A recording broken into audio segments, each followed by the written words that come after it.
Mamma mia, salut les amis et bienvenue dans cette nouvelle vidéo de cette formation consacrée à la programmation orientée objet en Python. Alors dans la vidéo précédente, on a vu un peu les bases de l'héritage. On avait 3 classes et chacune des classes héritait de la classe parente Sport Team. De la même manière, on a vu comment redéfinir une méthode qui a été définie au niveau de la classe parente. Donc on avait une méthode stat, on l'a redéfinie. Et puis, cette méthode appelait même la méthode stat de la classe parente. Et on le faisait au travers de super. Là, avant de continuer, on va retirer notre ami f parce qu'on n'a plus d'interpolation de variables. Ce n'est pas comme si j'avais une variable à ce niveau-là. Donc, je peux juste mettre une chaîne de caractères et puis c'est comme si on concaténait 2 chaînes de caractères, vu que cette méthode retourne aussi une chaîne de caractères. Je refais CTRL B et vous voyez, on a le même résultat. J'aurais pu mettre le F, donc revenir à ce qu'on avait précédemment, et puis faire l'interpolation à ce niveau. Et voici le résultat. Donc, on va essayer de le faire également ici. Et voilà, par la magie de l'enregistrement vidéo, on a ici fait un peu de refactoring. Je réexécute mon code et vous voyez que tout continue de marcher. Mais moi, je préfère ce qu'on avait précédemment. Je trouve ceci plus lisible que d'utiliser les f-strings. Donc, on va enlever notre ami f. Et bang. Revenons maintenant à nos moutons. Tout juste en haut, vous allez voir au niveau de la méthode init, on comptait le nombre d'équipes qui avaient été créées. Là, j'ai oublié de remplacer basketball team par sport team. Comme ça, quelle que soit l'équipe de sport qui est créée, on va incrémenter ce nombre-là. Donc au total, là, on a eu à créer 4 équipes de basketball, 4 équipes de football et 4 équipes de soccer. Donc là, c'est le football américain et puis là, le football qu'on connaît. Donc au total, ça fait 4 fois 3, donc 12. Je vais venir tout juste en bas et puis on va faire un print de sportteam.number of teams.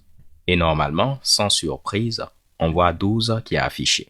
Pour dire qu'au total, on a 12 équipes. Mais essayons de demander on a combien d'équipes de basketball. Je fais CTRL B et vous voyez, on nous dit qu'on a 12 équipes de basketball. C'est assez bizarre, n'est-ce pas? Je vais dupliquer pour demander le nombre d'équipes de football. Donc, on va mettre ici football. Je fais CTRL B. Et on nous dit qu'on a aussi 12 équipes de football. Je duplique. Je fais la même chose pour soccer. Et comme vous l'aurez deviné, on nous dira qu'on a 12 équipes de soccer. Là, en réalité, on n'a pas 12 équipes de soccer, ni 12 équipes de basketball ou de football. Et comme vous l'aurez deviné, vu que cet attribut de classe n'a pas été défini au niveau de soccer team, football team ou bien basketball team, il va le rechercher au niveau de la classe parente. Et ce nombre d'équipes est incrémenté indépendamment du type d'équipe qu'on a. On peut le prouver.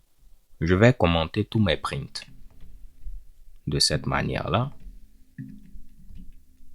Et il me reste quelques prints en bas. Parfait.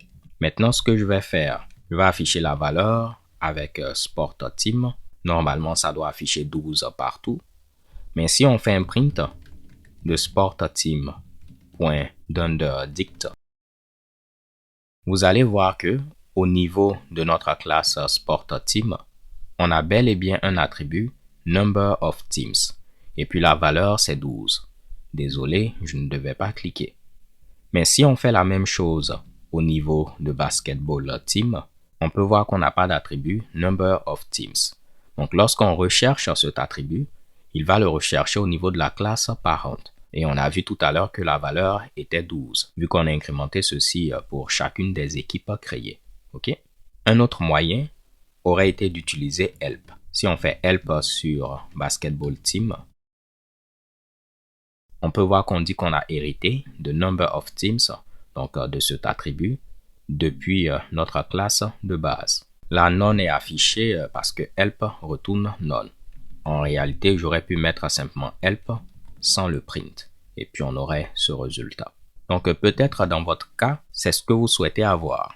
Donc, avoir le compte de toutes les équipes qui ont été créées. Mais comment procéder si on souhaitait avoir un compteur pour chaque type d'équipe? Ce sera très simple.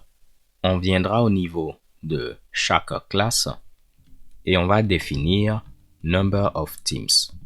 Maintenant, ce que j'aurai à faire, c'est venir là et dire que si c'est une équipe de basketball, alors on va incrémenter number of team pour la classe basketball team. Dans le cas contraire, si c'est une équipe de football, on fera la même chose, mais pour football team. Et pour terminer, si c'est une équipe de soccer, on fera la même chose pour soccer team. Donc bien évidemment pour l'instant, ce n'est pas du code Python. On va remplacer cela par elif et de la même manière elif. Et je peux enlever ce Mitsubishi là. La question qu'on peut se poser, c'est comment déterminer la classe de l'objet qu'on manipule.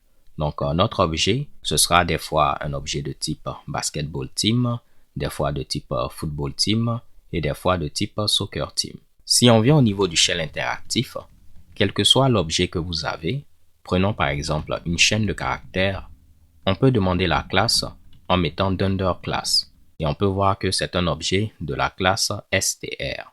De la même manière, si on avait un entier, on pouvait demander la classe et on aura int. Là, il faudrait mettre les parenthèses, sinon Python n'allait pas comprendre. De la même manière, si j'avais ici un float, on aura la classe. Et comme vous l'aurez deviné, si on créait notre propre classe, je vais créer un objet de cette classe. On pourra demander quelle est la classe de cet objet. Et vous voyez, c'est un objet de la classe personne. Donc tout ce qu'on aura à faire ici, c'est dire notre objet, quelle est sa classe. Si la classe c'est basketball team, alors on fait cela. Dans le cas contraire, si on a football team, on va faire ceci. Dans le cas maintenant où on a soccer team, on va incrémenter le nombre d'équipes pour soccer team. Exécutons notre code et là on peut voir qu'on a 0. Comme si les valeurs n'ont jamais été incrémentées. En réalité, lorsqu'on met self.class, comme vous pouvez le voir, on a accès directement à notre classe en elle-même. Si on veut uniquement le nom de la classe, il faudra mettre ._name, c'est-à-dire quel est le nom de la classe associée à cet objet. Et si on fait un test, vous allez voir maintenant on aura uniquement les noms des différentes classes. Donc là, parfait. Ça devrait maintenant marcher. Je vais faire un copier-coller, CTRL-B, et vous voyez, on a 4 équipes de basket, de football et de soccer. On a 0 parce que pour sport, on ne l'a jamais incrémenté. Donc je peux copier notre classe et puis dire que indépendamment, là on va toujours l'incrémenter. Et ça doit être 12. Et bang, on aura maintenant 12 équipes au total.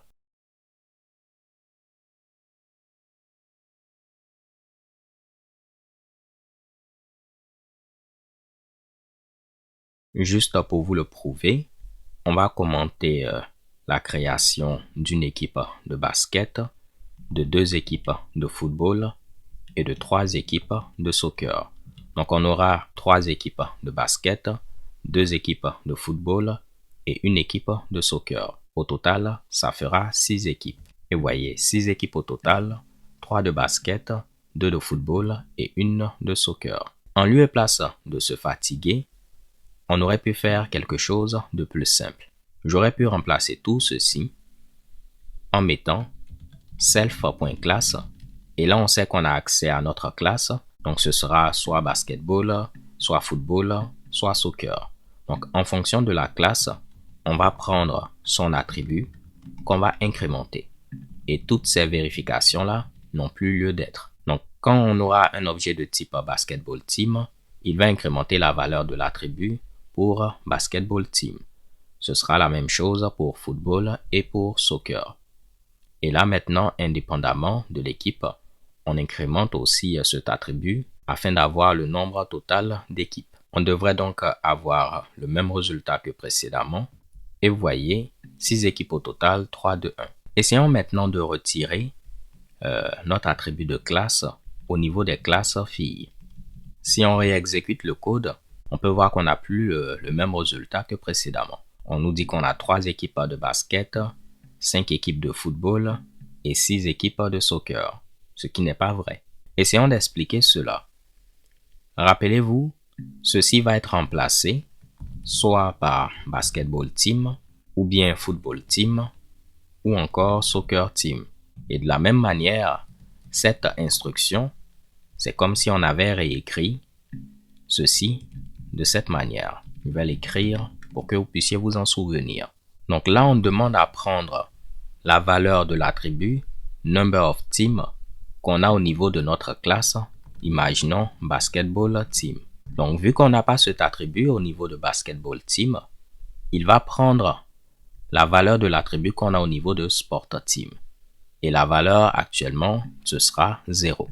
Il va faire ensuite plus 1, donc on aura 1. Et il va créer un nouvel attribut au niveau de basketball team qui a comme nom number of team et qui aura comme valeur 1. Donc la deuxième fois, lorsqu'on va créer la deuxième équipe, celui-là aura comme valeur 1. Ça va faire 1 plus 1. La nouvelle valeur, ce sera maintenant 2. Et la valeur de cet attribut sera maintenant 2. La troisième fois qu'on va créer la troisième équipe de basketball, on aura maintenant 2. 2 plus 1, ça fait ici 3. Et la valeur qu'on va avoir au finish, ça va être 3 pour le nombre d'équipes de basketball. Mais rappelez-vous, au fur et à mesure, il va aussi incrémenter notre attribut qui est présent là. Donc on aura 1, 2 et puis 3. Donc là, c'est ce qui va se passer lorsqu'on sera à cette étape. Maintenant, on vient créer deux équipes de football. Ceci va être remplacé donc par football team. On dit on prend la valeur de cet attribut au niveau de football team. Pour l'instant, on n'a pas d'attribut number of team au niveau de football team. Donc, il va prendre la valeur de l'attribut qu'on a au niveau de la classe. Actuellement, la valeur est 3. Donc, lorsqu'on va créer la première équipe de football, il va faire 3 plus 1, ça va être 4. Et la valeur de l'attribut au niveau de football team, ce sera 4. La deuxième équipe de football qui sera créée, on va avoir 4 plus 1, ça va faire 5. Et la valeur qu'on aura au niveau de football team, ce sera 5. Donc, après exécution de ces deux instructions, on aura un attribut number of team qui aura été créé pour football team qui aura comme valeur 5. Et comme vous l'imaginez, pour notre dernière équipe, soccer team, on n'aura pas d'attribut number of team pour l'instant. Donc, on va prendre cette valeur-là qui aura été incrémentée parce qu'on a créé deux équipes de football. Donc, vu que cet attribut n'existe pas pour l'instant au niveau de soccer team, il va prendre la valeur qu'on a là. Ça va faire 5 plus 1 et on aura 6. Et il va créer donc un attribut au niveau de soccer team qui aura comme valeur 6. On incrémente également ce Mitsubishi et puis on a 6. Donc, en réalité, c'est ce qui s'est passé et c'est pourquoi vous avez 3, 5 et 6. Donc, si on fait un petit print, on va faire un print de sport team.dict. Vous allez voir qu'on aura un attribut number of team qui a comme valeur 6. Mais de la même manière, il va créer un attribut au niveau de basketball. On peut le voir, number of team qui a comme valeur 3. On aura un attribut au niveau de football, number of team qui aura comme valeur 5. Et un attribut au niveau de soccer team, number of team qui aura comme valeur 6. J'espère que c'est clair pour vous. Donc, si ce n'était pas important pour moi de savoir au total on avait combien d'équipes, j'aurais pu simplement retirer cette instruction. Comme ça, à chaque fois, vu que ceci n'aura jamais été modifié, lorsqu'on va faire la création, lorsqu'on va créer la première équipe de football, il verra qu'on n'a pas d'attribut au niveau, par exemple, de basketball. Donc, il va prendre cette valeur qui sera 0. On fait 0 plus 1 qui est 1. On crée un attribut au niveau de basketball team, number of team qui aura comme valeur 1. Après, pour la deuxième équipe, on aura 2 et ainsi de suite et 3 pour la troisième équipe. Maintenant, lorsqu'on va passer à la première équipe de football, on aura quelque chose qui va ressembler à ceci. Il va regarder au niveau de football, est-ce qu'on a un attribut number of team? Non. Vu qu'on n'a pas cet attribut, il va prendre cette valeur qui est 0. Donc là, vu que la valeur n'est jamais incrémentée, à chaque fois, ça va nous arranger. Ce sera 0. Donc la première équipe de football aura comme...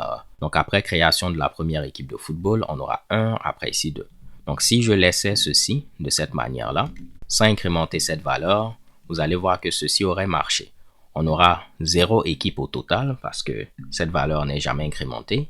Mais on a 3 équipes de basketball, 2 équipes de football et une équipe de soccer. Maintenant que vous connaissez tout cela, ce sera à vous de décider. Moi, je vais remettre ce qu'on avait avec Sport Team, Number of Team, qu'on incrémente. Et je vais déclarer cet attribut également au niveau de chacune des classes filles. Comme ça, à tout moment, je sais au total j'ai combien d'équipes et pour chaque type d'équipe, j'ai combien d'équipes également. Alors, j'avais prévu vous montrer plein d'autres choses, mais comme la vidéo commence à s'allonger, je pense que je vais m'arrêter là et on va continuer dans la vidéo d'après. Alors, j'espère que vous avez apprécié cette vidéo. Si tel est le cas et que vous souhaitez m'encourager, il y a plusieurs moyens pour le faire. Le moyen le plus simple, c'est de liker la vidéo et de la partager avec votre entourage. Vous pouvez également vous abonner à la chaîne YouTube afin de ne rater aucune vidéo. Et pour ceux qui ont les moyens, vous pouvez faire un don PayPal en utilisant le lien en description. Alors ce sera tout, on se donne rendez-vous à la vidéo suivante. D'ici là, portez-vous bien, stay tuned and take care. Peace.